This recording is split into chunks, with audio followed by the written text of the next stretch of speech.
আমি ফজরের সুন্নত পাই নাই, দেখি জামাত শুরু হয়ে গেছে, এখন আমি আগে সুন্নত পড়বো নাকি জামাতে শামিল হব? ফজর নামাজ যদি আপনি জামাতে সুন্নত যদি আপনি না পান, তাহলে সেক্ষেত্রে সুন্নতটা ফরজ নামাজের পরে সূর্য ওঠারও 15-20 মিনিট পরে পড়বেন, সেটা সবচেয়ে উত্তম।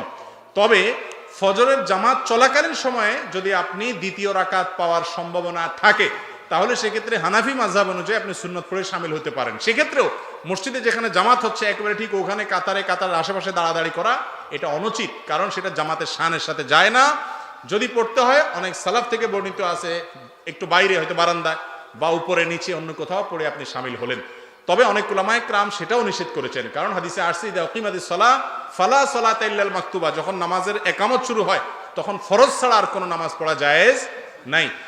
যদিও ফজর নামাজের ব্যাপারে যে উলামায়ে কেরাম জায়েজ বলেছেন, সেটার বিশেষ কারণ হলো ফজরের সুন্নতটা সবচাইতে গুরুত্বপূর্ণ সুন্নাহ। সেই কারণে যদি পড়তেও হয় এই মাসলাক অনুযায়ী, মাযহাব অনুযায়ী, তারপরেও ওই যে একেবারে কাতারে, অনেক মসজিদ দেখবেন যে কাতারে জামাত শুরু হয়ে গেছে, ওখানে এলোমেলোভাবে অনেকে সুন্নতের নামাজ পড়তেছে, চলাফেরাও অসুবিধা হয় এবং এটা জামাতের শানেরও খেলাফ হয়।